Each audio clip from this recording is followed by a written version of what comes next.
Hello, welcome to Movie Castle. I'm your host, Cooper. Today, I have a bit of a different episode. I'm flying solo. We're going to be talking some TV today in the castle. It's been an exciting couple months for TV, at least for me, and I haven't really had a ton of time to talk about it. We've been doing a lot of movie-related stuff, a lot of stuff related to Tubi as of the past couple weeks on the pod. So I just thought I would do a quick little solo episode, come on here and talk about some of the shows that I've been watching, because I just find that this is, as I mentioned a second ago, pretty exciting few months. I've never really been like a huge TV guy.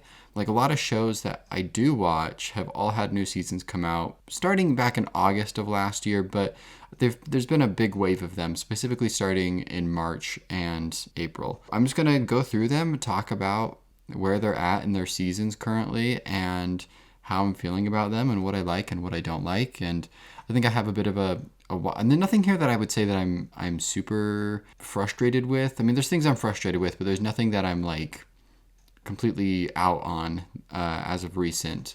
So there's stuff that's exciting and interesting and things I really like and things that I'm a little mixed on, and we'll get into that. But we're going to be talking about The Boys' final season. They're 5 episodes in. We're going to be talking about the most recent episode that came out as of this recording. We're going to be talking Daredevil Born Again Season 2, which just had its 7th episode come out yesterday.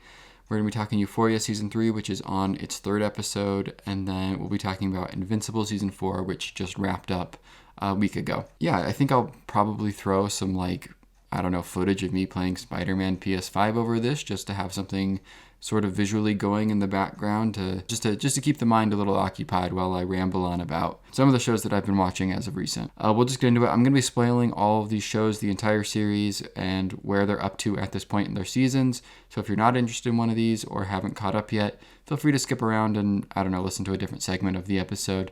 I don't know how long this will be, but I don't know. I'll try to keep it on the shorter side, hopefully. All right, we're going to talk The Boys Season 5. This just had its 5th episode come out earlier today, which I think is one of the more interesting episodes of the season thus far. We'll get into that in a little bit.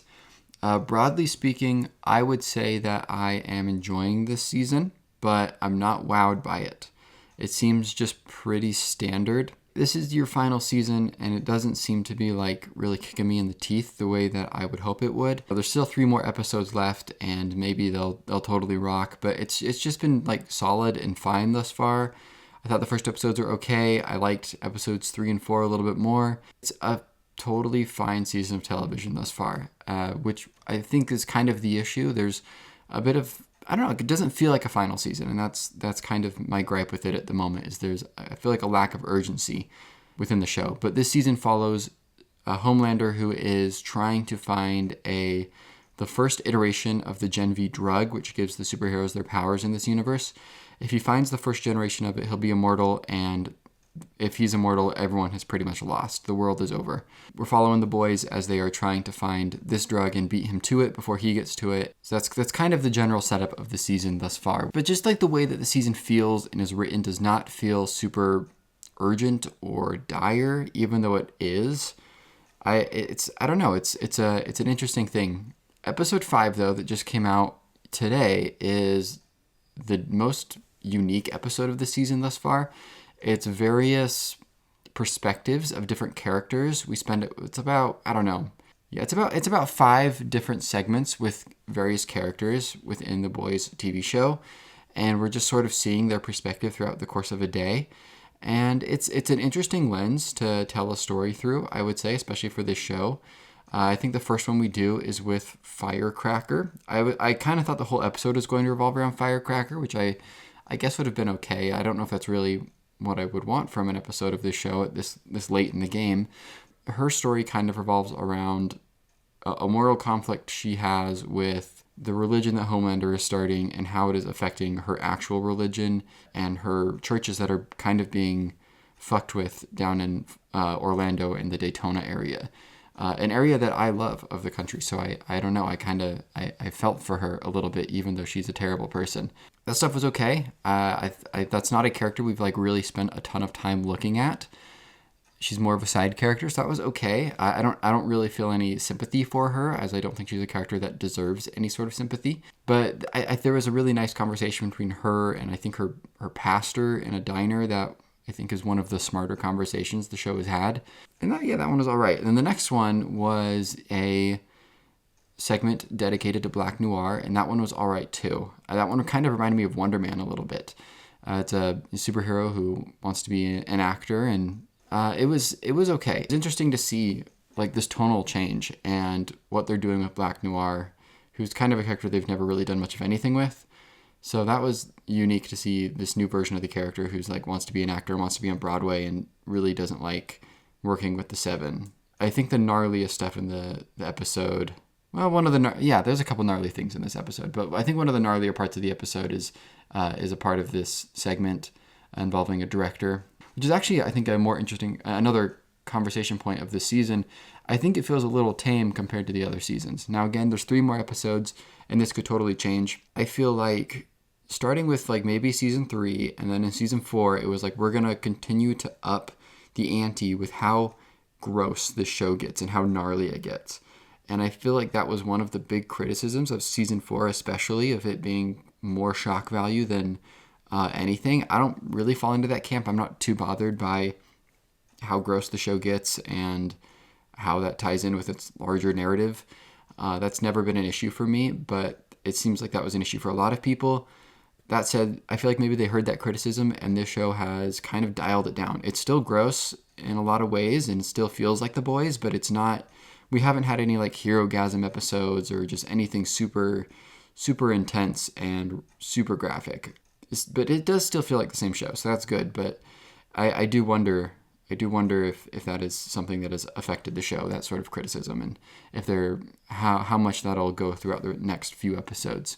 The next one was the dog, Terror. Terror is Butcher's dog. We follow the perspective of the dog, which is kind of cool, I guess, but I didn't really think anything of this one. I guess it just sort of shows the dynamic that's currently going on within the boys, like where they're at with how they're going to use the Gen V drug and the virus if they find it. This was probably the least interesting of the segments, I think, just because like I don't know why they felt the need to put it in the perspective of the dog. It was okay. I mean, I guess it's like a cool creative choice, but it didn't really add much for me other than I guess just being like a dog on screen, whatever. And then I believe the next character they went to was Sister Sage. Hers was more interesting and does seem to develop the plot a little more in terms of what's going to happen within the grand scheme of the show itself. I enjoyed her conversation with Ashley. Sister Sage, I think, is a very interesting character, and I'm curious about what's going to happen to her and what her fate is within the show. What her end goal is for the show is interesting and makes sense if you are cursed with the sort of powers that she has, why you would want that to happen. I said I would spoil things. I don't know why I'm like dancing around it, but the final segment revolves around Soldier Boy and Homelander. This is, I think, the funniest part of the episode. They fly out to Los Angeles to find an old member of the Seven who is kind of like a trainer, like the Flash. He has super speed, but he's a kind of a sleazy actor who's kind of fallen out of the limelight, I guess. He's played by the other guy who's in Supernatural. That's not a show I've watched, but whatever the other dude's name is, that is alongside Jensen Ackles, who is Soldier Boy in the show. That stuff was fun, I guess, and I'm sure if you're like a fan of Supernatural, that's a cool thing to see that cameo. It really levels up when we see that a lot of the Apatow crew is hanging out at this guy's house. So like Seth Rogen is there, and the guy that plays McLovin is there, and a bunch of other like notable people from that crew of people that were like very popular they're still very popular, but you know, that gang of comedy from back in the day. They're all hanging out here and they all get murdered, and it's a fun sequence, and Seth Rogen's one of the producers of this show.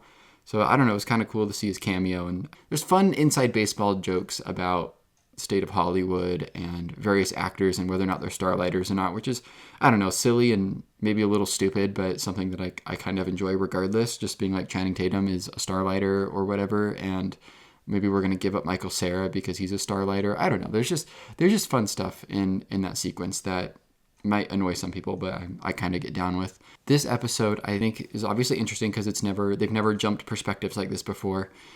But it's weird to have something like this in your final season. This season like something that you throw in a season 3 or a season 4 when you're like kind of run out of things to do from a creative standpoint and need to like throw in a fun episode, a fun anthology episode. I do think this kind of, aside from the stuff with Sister Sage and Homelander and Soldier Boy, this completely like put a halt to any sort of urgency this season, which is again an issue I mentioned earlier. It's odd. I wonder how the last 3 episodes are going to wrap things up, but this is not an episode I would think to throw in my final season, and maybe not this late in the game either.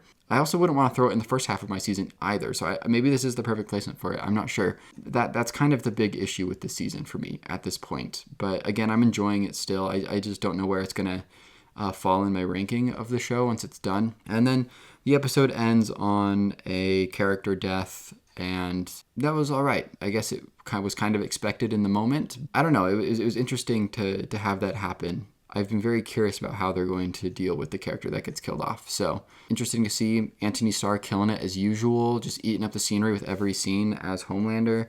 I will miss that performance. I think it's one of the great villain performances of the decade, of like the past 10 years.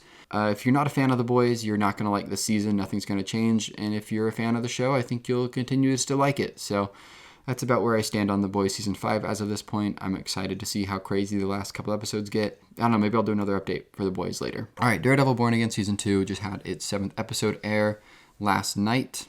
I enjoyed it. This has been a really interesting show for me. I thought the first season was a real mixed bag. I thought there were things that worked, things that didn't work. And it's easily, I think, the weakest of the entire Daredevil 5 seasons, if you want to count if you want to include the Netflix stuff in that. First season, I would rather watch it over most Marvel TV shows, but I still don't think it's very good, because I'm not a huge fan of the Marvel shows. I was hoping the second season would improve, because it has every reason to, because it's the original crew. They're all back working on it, and it's one team rather than the first season, which was 2 different creative teams kind of pulling on different threads, and it was just kind of a mess in terms of its reshoots and how it was structured. If you know anything about the behind the scenes, it's very interesting. The second season, though, the first 3 episodes I really did not care for. I don't know, I was pretty out on the show. I was really worried about how the rest of this thing would play out, because I did not enjoy what it was doing, and I found it to be pretty boring visually, and a lot of the character stuff that I like is not there. That said, episode 4 and 5, probably the best episodes of this new run, this new Born Again version of Daredevil. And then episodes 6 and 7 are also pretty good, I would say. I've heard good things about the back half of the season, and so far that seems to be true. So that's good. The season follows Daredevil as he deals with Kingpin being mayor in a sort of Trump-esque way.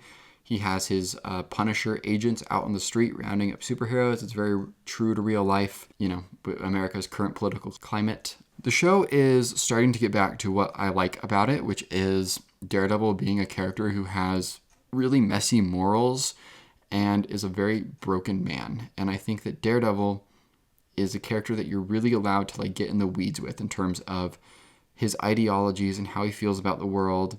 Whereas Spider-Man and Batman often do that, but they feel too big and too mainstream to really delve too deep into.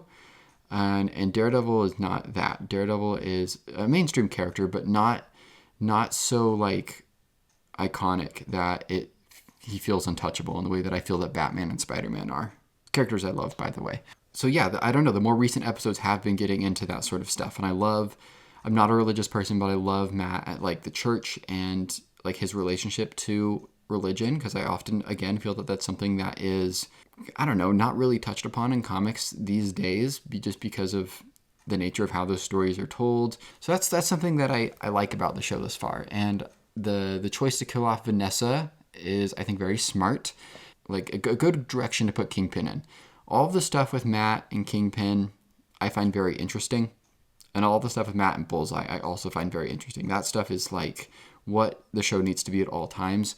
And I am enjoying the season, but it's not without flaws. I still don't particularly care about BB and the whatever the young assistant guy who helps out with. See, I can't remember his name. That's how out of it I am with that subplot.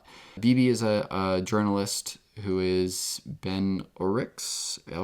I can't remember his name off the top of my head. His his niece, and she has her buddy who is one of Kingpin's henchmen. And I've never been invested in that subplot. Even in the first season, I've always found it kind of boring.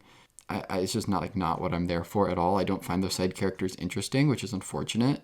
It did take an interesting direction in the most recent episode. I don't know if I'll really get into that, but that's the big issue with this current iteration, is that there are subplots that I don't care about at all. Like, I'm really not interested in whatever is going on with Heather and Muse still being a part of her life. Like, I don't care. I really don't. I never found Heather interesting.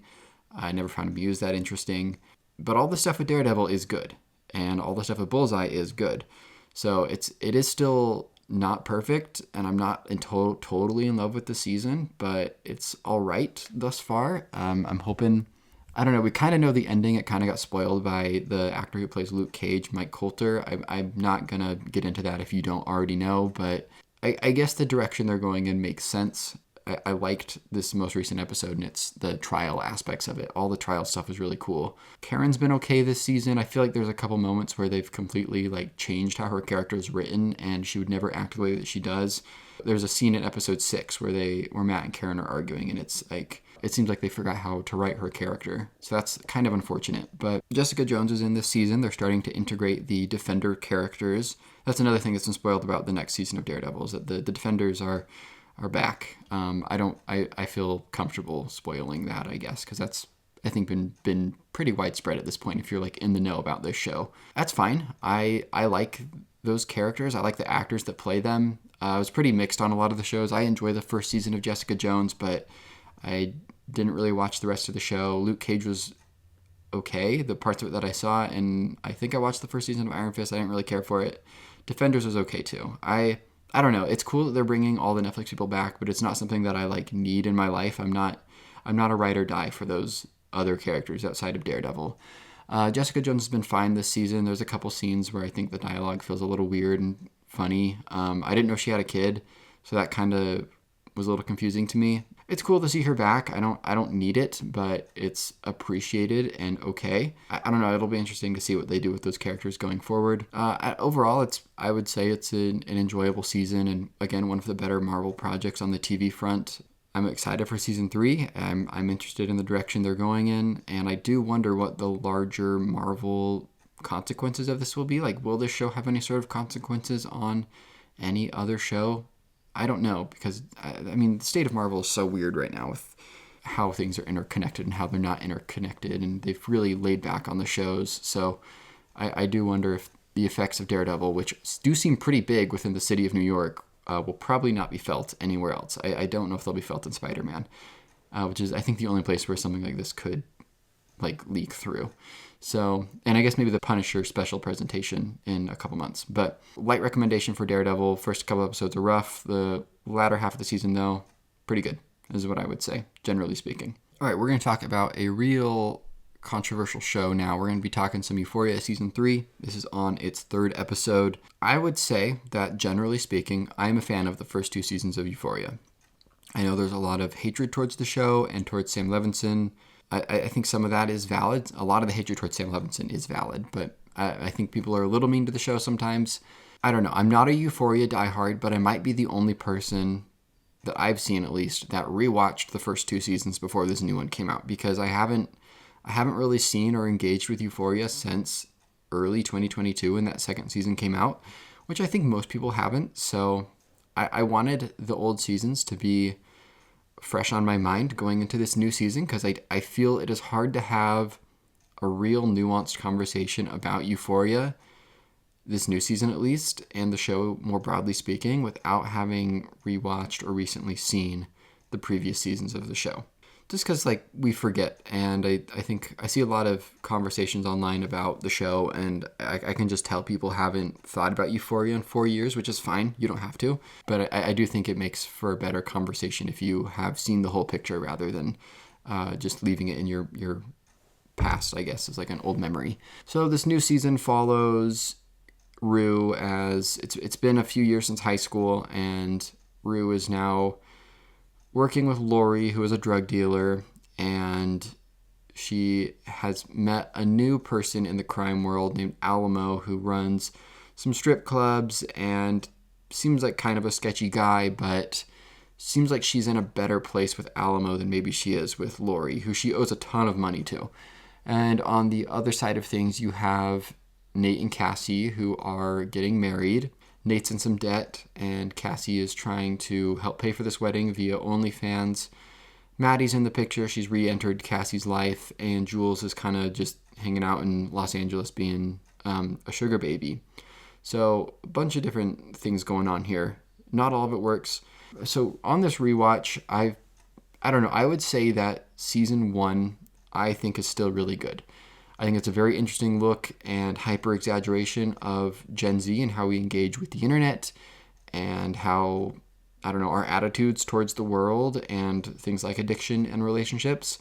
Is it 100% true to life? No, but I definitely knew people who were kind of like Nate Jacobs in high school or kind of like Cassie. So those characters are archetypes of real people I knew. So there is some semblance of real life in Euphoria, no matter how exaggerated it gets. Season 2, I see a lot of the flaws and issues that people have with it now. I think when it came out, I was really stoked on the season and I liked it a lot. I see those issues a little more now that people have with some of the characters regressing or characters being completely sidelined as a whole. I see the issues now. But that said, I think season 2 is still a lot of fun despite its flaws. I think there's a lot of really great moments in the show. Episode 5, where Rue is like running across the city, trying to escape everyone in her life, is legitimately great and one of the best episodes of the show, and probably Zendaya's best performance. I don't know. It's in the conversation. That brings us to season 3, which I got to be honest with you, I'm a little bored at points, which is not great to say. I still think the show looks pretty good. I don't think the filmmaking is quite as inventive and smart as it is in the first 2 seasons. There's a lot of really interesting stuff going on, both visually and how it's shot from a technical standpoint. That sort of stuff really appeals to me.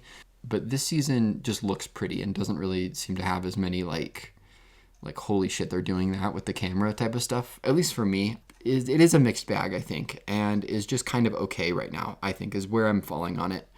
I like the stuff with Rue. I think all the stuff with her working, doing the Breaking Bad Narcos stuff is interesting. I know people are like, why is the show just a bad Western now? I don't really have an issue with that. I think it's okay. I always found Rue, especially on this rewatch, to be just the best part of the show. Always. Like, her story is the most well-developed and makes the most sense. I'm enjoying seeing this. And I really liked the part in episode 2 where she kind of reverses the intervention that she's experienced, and she has to intervene with the I think her name's Angel, with that character, and be like, hey, look, you're having some issues, you know. And that is interesting to see that character on the other side of the coin. The stuff with Nate and Cassie is not as interesting to me. I think that the OnlyFans stuff was a marketing stunt. I don't know if that's going to be a huge part of the show going forward. Maybe I'm going to completely eat my words. I don't know. But after where episode 3 has left off, I don't know if that's going to continue. We'll see. It just feels like maybe, I don't know, something that people were throwing around, advertisers were throwing around and showing off in the marketing to, I don't know, get gooners to come watch Sydney Sweeney have an OnlyFans or whatever. Yeah, I don't know. I'm not super invested in Nate's realtor business and their marriage. I don't care too much. It is getting a little more interesting now after the wedding episode has happened, but again, it's not the most exciting part of the show. Nate has completely changed as a character. They've kind of changed his performance and how he's written. He seems to be a lot tamer now, and maybe he's a little more in tapped with his emotions. Like maybe he's been to therapy in the past couple of years. I don't know. I've seen a lot of people be very upset about how they've quote unquote lobotomized Nate, but I disagree. I think that Nate is a time bomb, and I think that Nate is just waiting. Something's going to happen, and psychopath Nate from seasons 1 and 2 is gonna come back out, and he'll be scary again, kind of back to what we know. And I do think the incident that happens at the end of episode 3 will result in that Nate version of Nate coming out. Hunter Schafer's okay. I'm not super interested in what Jules up to. It's all right. They've kind of sidelined Lexi a little bit. Whatever. I think she's one of the better parts of season 2. So it is kind of unfortunate to see that they're just not really doing much with her character, but maybe that'll change. Again, we're still pretty early in the season, so Anything I say could be completely out of date by this Sunday when the new episode comes out. There's been a lot of backlash towards the show as it exists, which I think, I don't know, that's an interesting conversation to be had, because I think there's just a lot of premeditated hate for Levinson and Euphoria. Again, the hate towards Levinson is valid. Some of the hate towards Euphoria is valid. But I don't know. I kind of think we aren't engaging with the show as a piece of art and are just hating for the sake of hating. But I mean, I don't know. That's a bigger conversation about separating the art from the artist, and that's not what this episode is about. I don't know. I'm able to like sort of parse through it and kind of engage with it as just a show. I do think it's still an exciting piece of media just because we have these huge stars being in this show, and I don't know if we're ever going to have anything like this show again. I don't know. I just feel that there's a lot of things in the show that if Euphoria Season 3 played out the exact same way that it is, but somebody else was in charge of the creative direction who wasn't Sam Levinson, I think a lot of people's issues would go away just because it's not Sam Levinson. I don't know if that makes sense. I just think that there's a disdain for the show just for the sake of having a disdain for the show, which is not how I like engaging with media. It's not how I like engaging with discourse around media. I think it's kind of boring. I think it's a boring take, and that's not how I want to like view the show. So I don't know. I feel like I've kind of separated myself from the discourse a little bit. And then there's other like silly things where people can tell that the wedding was shot. Not all the actors were shot at the same time at the wedding. Like not everyone was there. And they're like, oh, look, like you can tell that they're not together in the scene. But, you know, I don't know if you guys know what I mean, where it's like we're filming in separate days. And I don't know why people are criticizing the show for that. That happens all the time in TV shows and movies. Like actors are busy. That's just how it works. Like I've worked on student short films, and we've had to like be like, okay, well, let's just shoot this half of the scene this day because we have this person, and this other half of the scene the other day because we have this person. And so I don't know. That's just like, there's a lot of things where people, and this is not just a Euphoria problem, but just in general, people not knowing how movies and TV are shot and how you have to work with people's schedules and stuff like that. So I don't know. I think that's like a silly argument against the show is how the wedding has been shot, because you can tell people aren't there for certain days. And the wedding, I don't know. I was a little underwhelmed with the wedding. I mean, I think some of the stuff on the latter half of the wedding was interesting when it's like kind of starting to fall apart and Sydney Sweeney's like kind of losing her shit a little bit. That stuff is funny to me. One of the things I love about the first two seasons are how every few episodes, you get like 2 or 3 of them a season, where everybody's at the same party or event, whether that be a house party or the carnival in season 1. Like 90% of the cast is there, and everyone's subplots are starting to like merge together and cross paths. And those are always, in my opinion, the best episodes and the best moments of the show. It's kind of at its craziest. It's at, I think, the most interesting parts of it and stuff like that when it's doing that sort of thing. And I was hoping that the wedding would be that, because most of the cast is there for the wedding, and it really wasn't that at all. So I don't know. I was a little disappointed on that front, but I don't know. We'll see how the show plays out. It'll be interesting to see what they're going to do. I'm wondering if people are going to die this season, you know? Like, does Nate Jacobs make it out of this alive, or does the mob kill him? I could see that happening. There's a world where that happens. I don't know. Euphoria's been all right, though. Things to like about it, things to not like about it. All right, so Invincible Season 4 just wrapped up a week ago. This season follows Mark as he deals with some of the consequences of the third season, and then the Viltrumite War, which is, I think, one of the better arcs from the comics that I've heard. I haven't read the comics. I will preface that. I do want to read the comics, but I'm really enjoying watching the show as it comes out, and I kind of don't want it spoiled. So maybe one day when the show wraps up by its 7th or 8th season, I'll go and check out the books. But Invincible, I will say, is one of my favorite superhero pieces of media to come out this decade. I think the first season is like a fucking masterclass. And then there's a bit of a break, and the second season is okay. And then I really like the third season and the fourth season. I think I like the third season a little more than this one, just because I think the third season is exploring more things that I find interesting about superhero media. And the fourth season isn't as focused on that. It's more focused on a lot of character-driven stuff, which is cool and good too. But yeah, I really enjoyed this season, I would say, especially the second half of it. First half is all right. The fourth episode is one that everybody seems to not like. That's the one that has the lowest rating on IMDb because it's more of a one-off and is not something from the comics. I think the episode is okay. It deviates from the main plot, but isn't I don't know. I don't think it's like unwatchable or like the worst thing ever made. Is it the most exciting thing? No, but it's fine. It's perfectly fine and a little silly, but it's all right. Second half of the season really makes up for it. So I really enjoy what they're doing with Nolan and with Oliver and Invincible. I find, I don't know, their dynamic to be good. Eve, who is I think one of the more interesting characters of the show, has been sidelined, or at least for this season. It's just not Eve's season, but I do think the stuff going on with her, and especially in the 8th episode, is really interesting. And I'm excited to see what they do with her going forward. The Viltrumite War is really cool, though. All the stuff with the Viltrumites is very interesting. The backstory that they do, I think at the start of the 2nd episode, is very interesting, and I think expands the lore of the Viltrumites and creates an interesting moment for the viewer, as it kind of creates a little bit of sympathy for the Viltrumites. The second battle of Conquest is, like, I think one of the gnarliest things I've ever seen. I really enjoyed that episode. And then the stuff with Thrag and the other Viltrumites is pretty cool, and is, I think, a pretty fun action set piece. All the stuff with them destroying the planet and all that is a lot of fun and very exciting. And I don't know, they're just doing interesting stuff with Mark's character and Nolan's character and the redemption arc for Nolan.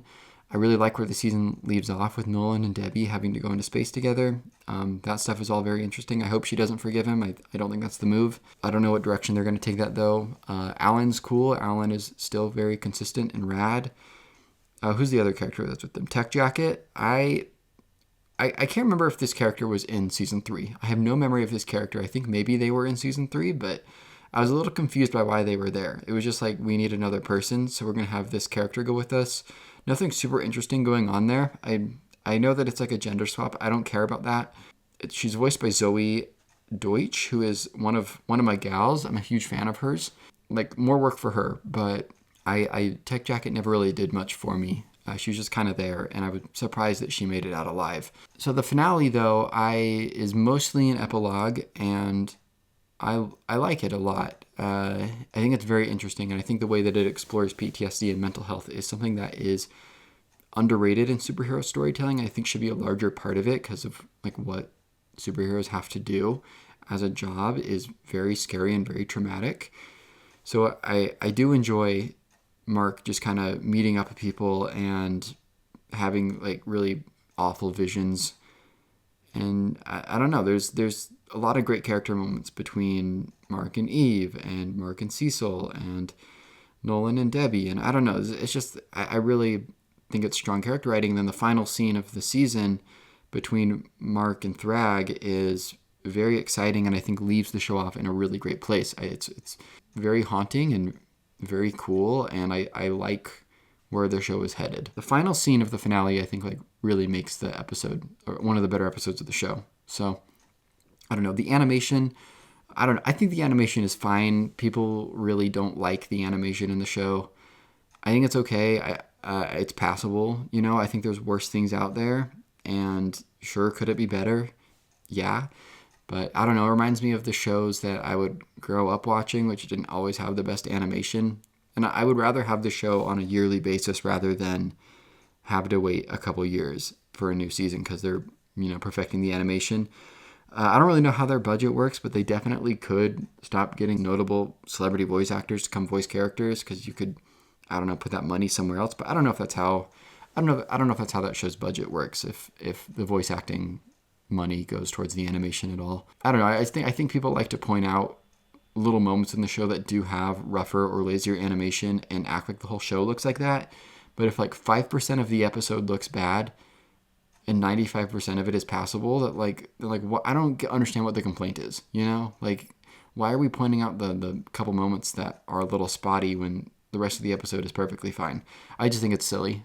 Anyways, Invincible continues to be one of the more consistent and I would say compelling TV shows that's a part of my life and a part of superhero comic book storytelling right now. So I'm very excited for the 5th season whenever that comes out, I assume next year. If you stopped watching Invincible after season 1 or maybe season 2, I would recommend checking out seasons 3 and 4, because I think they are legitimately great and very interesting, and these are vast improvements over whatever was going on in season 2, which is the weakest season by far. Thank you for stopping by the Movie Castle. That is my recap and review of many recent TV shows that I've been watching. They've been very exciting, and it's been fun to have something that I can just, I don't know, have on every couple of days. I have a new episode to watch. I've never really been a huge TV guy, so it is, I don't know, it's been exciting, and this is probably like the most interested I've been in TV shows all coming out at once, and maybe ever. Like, I don't know, this is the most TV I've indulged in probably my whole life, at least in one go. So thank you for stopping by. We'll have a new episode out soon, maybe covering Tubi Month, the rest of Tubi Month, or the Michael movie or something. I don't know what we're going to talk about next, but feel free to follow us here on Spotify or YouTube or Apple Music, wherever you listen to podcasts, and have a good rest of your day.